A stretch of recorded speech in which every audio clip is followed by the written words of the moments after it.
Apple announced a bunch of new hardwares like the iPhone SE, iPad Air, Mac Studio and Studio Display with the new M1 Ultra chip. The devices themselves were all expected, but Apple had an unexpected twist in every product category announced this week. What is it and everything about what Apple released? Coming right up. Let's get started.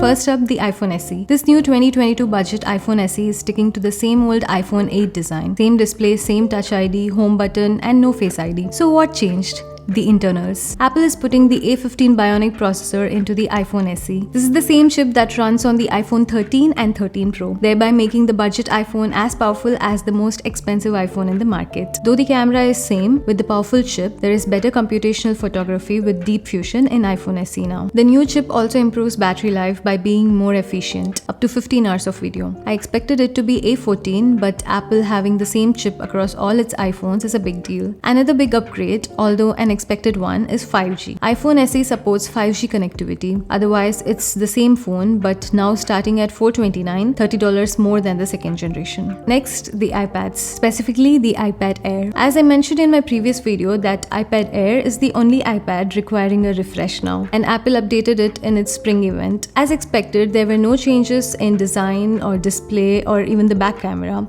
But what changed, and again an unexpected one, is that the iPad Air is now getting an M1 processor, similar to the Pro models. iPad Air is now as powerful as the best Pro models, and it's a big deal. In another video, I mentioned that for a $50 price difference, the old iPad Air 256GB and the iPad Pro 11-inch, the Pro packs a lot more features for $50, and so iPad Air was a bad deal. With this update, Apple bridged the gap a little between Air and the Pro. Apple also updated the front camera from a 7MP to 12MP ultra-wide camera with a center stage support. This was expected and a welcome change. The starting price remains the same at $599. Next, the one I'm personally excited about, the Macs. We knew that Apple will eventually transition the Mac 27-inch and Mac Pro to Apple Silicon this year. The assumption was that Apple will update the 27-inch iMac with M1 Pro or M1 Max and design similar to iMac 24-inch. But surprisingly, Apple killed the whole product and introduced another new product called the Mac Studio. The Mac Studio is a more powerful version of the Mac Mini.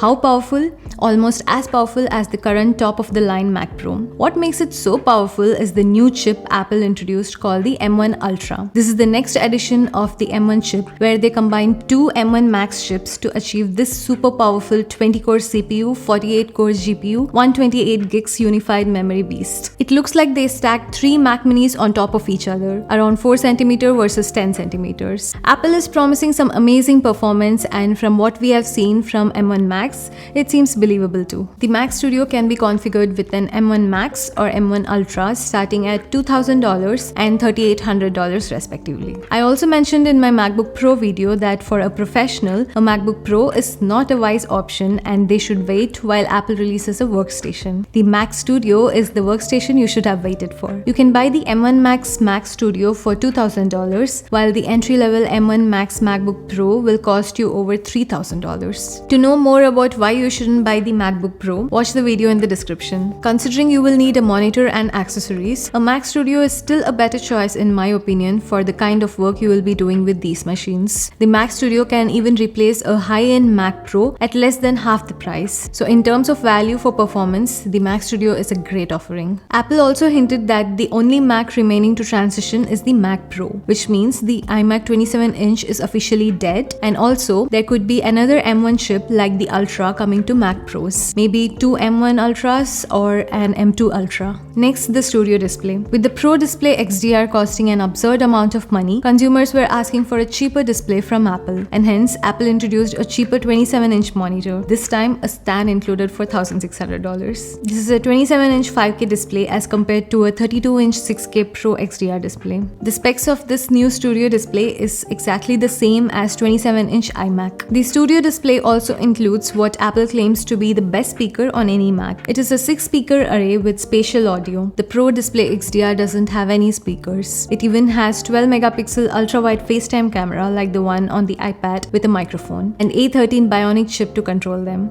and Siri. Starting at $1,600, it's a much better value than the Pro Display XDR, which is almost 4 times the price. So those were all the big announcements this week. Apple also released the iPhone 13 and 13 Pro in a new color called Alpine Green. Personally, I'm keen on the M1 Max Mac Studio. I'm gonna watch out for hands-on and reviews to see if it'll make sense for me. What products are you most excited about? Let me know in the comments below. A like and subscribe would be amazing too. This is Anjana. Thanks for watching. See you in the next one. Bye bye.